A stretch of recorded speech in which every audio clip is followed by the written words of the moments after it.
Tohanan ireo ray aman-dreny ara-drazana i Paul amin'ny volana oktobra izao no hifidy filoham-pirenena any Cameroun. Mbola hirotsaka i Paul ilay filoham-pirenena amperinasa 20 taona ary 20 taona teo amin'ny fitondrana. Naneo ny fanohanana azy ireo ray aman-dreny ara-drazana ao Cameroun fa mbola eo ampikarohana kandida kosa ny mpanohitra. Maro amin'ireo izay malagasy mpanara-baovao raha vantany vao nahita ity vaovao ity moa dia naneo hevitra ny hoe mba iriko ilay filoham-pirenena mambo indrindra ary ilay mambahoaka iny no mba hahagitra 20 taona eo amin'ny fitondrana. Tompoko vavy sy tompoko lahy, mialohan'ny hidirantsika amin'ny resaka izay fanaovantsika moa dia abonné vitivity alohan'ny chaîne-tsika ary asio j'aime ihany koa ny vidéo, indrindra aza adinona foana ny mametraka ny komantera. Ndeha aloha hidirantsika vitivity izany fanaovana abonnement izany, mialohan'ny hierisoantsika amin'ny resaka izay ataontsika. Ndao ary tompoko lahy, ndao ary tompoko vavy, abonné vitivity ary ny chaîne-tsika.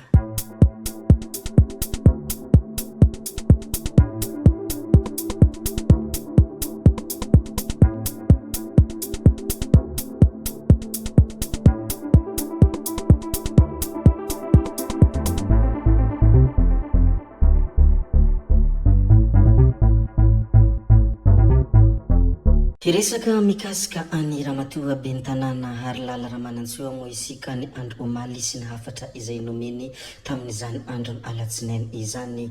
Bentanana Harlala Ramanantsoa isika mpiara-miasa no tompona andraikitra voalohany hoe hafatra izay nambarany. Niaraka nanangan-tsaina tamin'ny mpiara-miasa rehetra ny Bentanana ny Antananarivo vaovao tao amin'ny lapan'ny tanàna Analakely. Fananganan-tsaina voalohany amin'ny maha olom-bofidy ny alatsinainy 7 Janoary 2024 ka nanentana ny mpiara-miasa rehetra hiaraka hiasa isika ary hitady vahaolana hanarenana ny tanàna satria isika ny tompona andraikitra voalohany amin'izany hoe hafatra izay nambarana Harlala Ramanantsoa.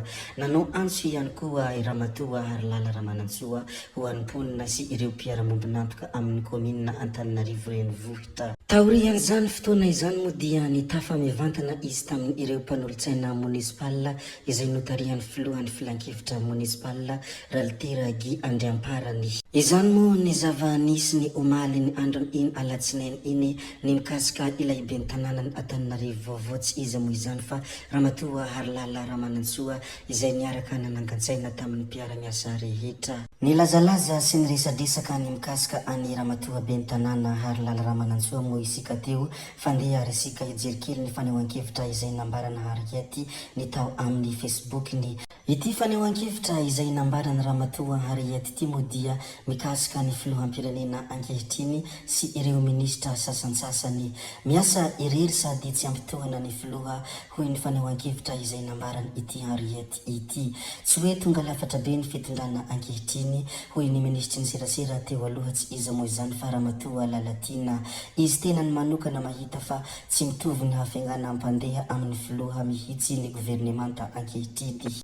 Noho izany hoy ity Harriety ity dia miasa irery ny filoha Andry Rajoelina no sady tsy ampitohana. Misy ireo ministra no manao gesticulation amin'ny fidinana ifotony fotsiny hoy hatrany ny fanehoan-kevitra izay nambarany. Mahatsapa arak'izany ity mpitarika ny antoko Freedom ity fa maro ireo zavatra mila ahitsy. Nandritra ny fandalovan'ny tany Antsirabe izao ohatra no nahitany fa tsy mbola misy ny fanamboarana ny RN7 na dia nisy aza ny fidinana nataony MTP sy ny tompona ndraiky mpanjakana tany antoerana. Vokatra izany dia ny filofona no voatorabaty hoe izy hatrany. Noho ny farany tamin'ny fanambarana izay nataony ity Ramatoa ministra teo aloha ity dia notsindriny manokana ny hoe tsy mitady toerana ministra mihitsy raha manao izany filazana izany hoy ny tena ny raha nilaza ny fanamariana mikasika an'ity fanambarana izay nataony ity. Zany hoe raha fintinina ny zavatra izay tiany ity ministra teo aloha ity ho lazaina dia tsy misy fitadiavan-toerana na hoe fankalana ny hafa fa mba fanatsarana fotsiny ary fanampina manokana ho an'ny filoha amperinasa ankehitriny tsy iza moa izany fa Andriamatoa Ajena Andry Rajoelina. Fa ity anankiray hafa izay asiantsika resaka ity ihany koa dia anisan'ny tranga hafakely izay niseho tany anatin'ny fiaramanidina. Vehivavy mamo tao anatin'ny fiaramanidina no notampenana skotsy ny vavany. Nanakorontana ny tao anatin'ny fiaramanidina nandritra ny sidina mampitohy an'i Francisco Sinadi ny 27 janoary lasa teo ny vehivavy iray teratany Australiana izay 27 taona mamo. Nandrahona sy ny teny ratsy ary navita nikapoka ny tanany ilay hôtesse de l'air sy nitoraka zavatra toy ny tasy tany amin'ireo ekipa ny sidina izay niezaka ny fe azo mihitsy ity vehivavy ity. Voatery no tampenany ireto farany skotsy ny vavany satria dia tena nanelingella ny mpandeha izy nefa ny sidina nahagatra 12 ora be izao. Izany moa ny tranga hafakely izay tranga tsy fahita firy izay niseho tamin'ny fiaramanidina nandritra ny sidina mampitohy any Francisco Sinadi ny andro ny 12 janoary lasa teo ny mikasika ny vehivavy mamo tao anatin'ny fiaramanidina ka voatery no tampinana skotsy ny vavany. Rehefa avy nilaza ny tranga izay tsy fahita firy niseho tao anatin'ny fiaramanidina iny moa isika ndeha ary isika ilaza kely ny mikasika ny trondro izay monina ao Antananarivo renivohitra. Maloto ny trondro eny Masay kanefa mbola misy mivarotra ihany.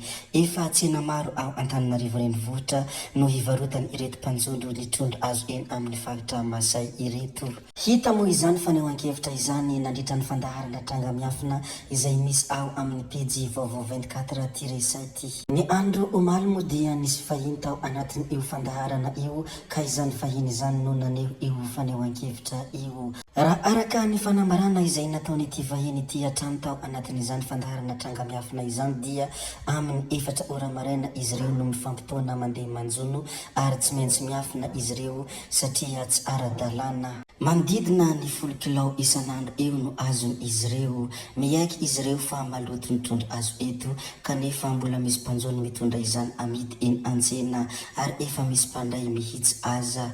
Azo heverina efa ho tampanjotra mihitsy izy ireo ary efa nisy voasambotra nahiditra amponja tamin'ireo mpanjono eny Masay ireo saingy tsy mahasakana nahafatsy noho ny asany izany. Nahamarana antsika tanteraka ity video ity moa dia resaka ilay renim-pianakaviana voaheloka higadra mandra-pahafatiny. Voaheloka higadra mandra-pahafatiny reniny Amadina, antsoina hoe Sandrine Pisarany reniny Amadina izay voaheloka higadra mandra-pahafatiny. Fantatra fa nampijaly ary tsy nanome sakafo ity zanany izay voatelo 12 taona monja nandritra ny fotoana mahagitra. Ny taona 24 no maty noho ny tsy fampian-tsakafo i Amadina. Arak'izany moa dia voaheloka higadra 20 taona ihany koa ny ray kely ny Amadina noho ny tsy fandraisany andraikitra manoloana ny tranga na herisetra. Ny 24 janoary lasa teo no nivoaka ny didy mikasika ity raharaha ity tany Frantsa. Raha ny fantatra moa dia efa nanomboka tany amin'ny kilasy ambany no naharany herisetra ara-tsakafo ity zaza ity. Any amin'ny debarasy izy no mipetraka ary tsy mivoaka ao raha tsy hanao ny raharaha. Indraindray miboridana izy na manao irony tiserta ngeza be irony mba tsy hangalarany sakafo ao amin'ny fitoerany. Izany moa ny zavatra nisy tany antoerana ka nahatonga ny didiny voaka hoe voaheloka higadra mandra-pahafatiny reniny Amadina. Tompoko vavy sy tompoko lahy, zay ihany koa no namarana ny video antsika koa dia mankasitraka anareo na vitany hain'ny video hatramin'ny farany ary mbola manentana anareo foana ny mbola hanaraka ny video manaraka izay alatsaka hiaty misesisesy. Zay fa tsy halavenay resaka hametra veloma izay veloma vetivety fa tsy hoe akory veloma mandrakizay amin'ny manaraka indray no manao ny misimisy veloma tompoko lahy veloma ary tompoko vavy.